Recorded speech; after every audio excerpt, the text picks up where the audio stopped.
नमस्कार प्रणाम। झारखंड की राजनीति में कई नाम उभरे और समय के साथ खो गए, लेकिन कुछ नाम ऐसे हैं जो रहस्यों में घिरे रहे, जिनकी कहानियां खुलते खुलते भी पूरी तरह से सामने नहीं आ पाई। रामदास सोरेन का नाम भी इन्हीं रहस्यमय व्यक्तित्व में शुमार होता है।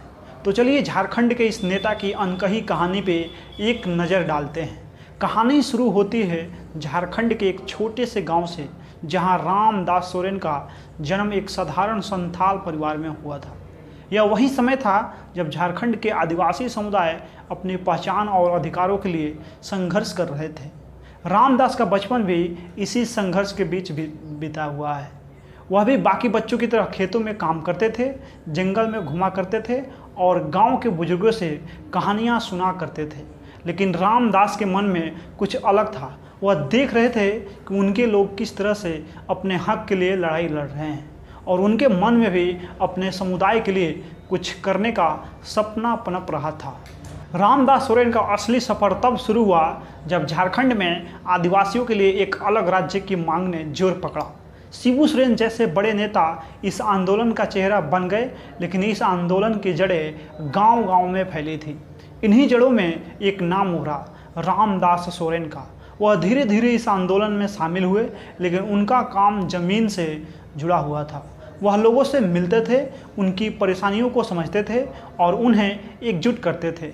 यह वह समय था जब रामदास सोरेन की पहचान बननी शुरू हुई थी। वह न सिर्फ एक नेता बन रहे थे, बल्कि एक ऐसे व्यक्ति भी जो रहस्यमय ढंग से अपने लोगों की आवाज़ बन रहे थे। रामदास सोरेन ने अपने राजनीतिक सफ़र में कई चुनाव लड़े और जीते, लेकिन इन जीतों के पीछे कई कहानियां छिपी हुई है। कुछ कहते हैं कि वह अपने लोगों के बीच बेहद लोकप्रिय थे, जबकि कुछ मानते हैं कि उनकी जीतों में कुछ रहस्यमय साजिशें भी थी। चुनावी राजनीति में उनकी हर जीत के बाद कुछ न कुछ नया रहस्य सामने आता रहा, जिसने उन्हें और भी अधिक चर्चित बना दिया। उनकी जीत के पीछे का रहस्य यह था कि उन्होंने अपने गांव के लोगों के दिल में जगह बना ली थी। वह उनके लिए एक ऐसे नेता थे जो न सिर्फ उनके मुद्दों को समझते थे, बल्कि उनके समाधान के लिए भी तैयार रहते थे। राजनीति में रामदास सोरेन का सफ़र जितना सफ़र रहा, उतना ही चुनौतीपूर्ण भी रहा। उन्हें कई विवादों का सामना करना पड़ा, जिनमें से कुछ आज भी पूरी तरह से उजागर नहीं हुए हैं। कभी कभी ऐसा लगता था कि वह इन विवादों में फंस कर रह जाएंगे, लेकिन हर बार कुछ अलग रहस्यमय ढंग से इन विवादों से बाहर निकल आते थे। लोगों का कहना था कि रामदास के पास कुछ खास था, जिससे वह हर मुश्किल से पार पा जाते थे। उनके विरोधी भी उनकी इस कला से चकित रहते थे। शायद यही कारण था कि वह झारखंड की राजनीति में इतने लंबे समय तक टिके रहे। आज भी रामदास सोरेन झारखंड की राजनीति में सक्रिय हैं। उनका प्रभाव आदिवासी समुदाय में बना हुआ है और लोग उन्हें अपने नेता के रूप में मानते हैं। लेकिन उनका रहस्यमय सफ़र अभी ख़त्म नहीं हुआ है। वह आज भी अपने लोगों के लिए लड़ रहे हैं और उनकी कहानी के कुछ पन्ने अभी भी खुले नहीं हैं। रामदास सोरेन की कहानी झारखंड की राजनीति के एक ऐसे चेहरे की है जो रहस्यों में घिरा हुआ है। उनकी ज़िंदगी के कई पहलू ऐसे हैं जो आज भी सवालों के घेरे में हैं, लेकिन एक बात तो साफ है कि रामदास सोरेन का सफ़र अभी ख़त्म नहीं हुआ है और इस सफ़र में कई और रहस्य खुलने बाकी है। झारखंड में चंपई सोरेन की जगह रामदास सोरेन मंत्री बन गए हैं। शुक्रवार की सुबह 10:30 पे राजभवन में मंत्री पद की शपथ ले लिए हैं। रामदास सोरेन घाटशिला से जेएमएम विधायक हैं। चंपई सोरेन की तरह वह भी कोल्हान क्षेत्र के बड़े नेता हैं। शिबू सोरेन के साथ झारखंड आंदोलन में सक्रिय रहे थे। आदिवासी समाज के बीच उनकी अच्छी पैठ है। पहली बार रामदास सोरेन 2009 में और दूसरी बार 2019 में विधायक बने थे। वह जेएमएम के पूर्वी सिंहभूम के जिला अध्यक्ष भी हैं। रामदास सोरेन ने अपने राजनीतिक करियर की शुरुआत घोड़ा बांधा ग्राम प्रधान के रूप में की थी। वे मूल रूप से घाटशिला प्रखंड के खरस्ती के रहने वाले थे, लेकिन उनके दादा टेल्को के कर्मचारी थे। वे वहीं घोड़ा बांधा में बस गए। पहले रामदास सोरेन के पिता घोड़ा बांधा के ग्राम प्रधान बने। पिता के निधन के बाद रामदास सोरेन को प्रधान चुना गया। ग्राम प्रधान के रूप में भी रामदास सोरेन सामाजिक कार्यों में काफ़ी सक्रिय रहते थे। इसके बाद वे झामुमो से सामान्य कार्यकर्ता के रूप में जुड़े और 1990 में जिला सचिव व जिला अध्यक्ष भी चुने गए थे। झारखंड मुक्ति मोर्चा कोल्हान क्षेत्र में खुद को कमजोर नहीं करना चाहती है, इसीलिए चंपई सोरेन की जगह कोल्हान से ही एक मजबूत नेता को खड़ा करने की कोशिश की गई है। रामदास सोरेन पुराने नेता हैं, वे झारखंड आंदोलन से भी जुड़े रहे हैं।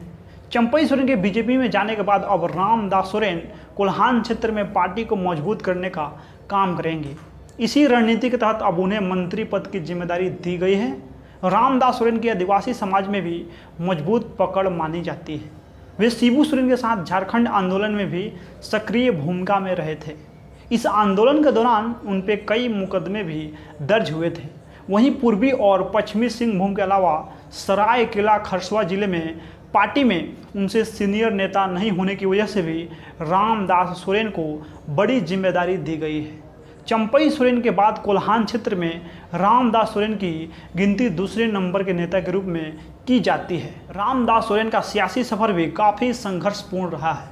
रामदास सोरेन पहले तो जमशेदपुर पूर्वी विधानसभा सीट से झामुमो के टिकट पर चुनाव लड़ा था, लेकिन उन्हें सफलता हाथ नहीं लगी।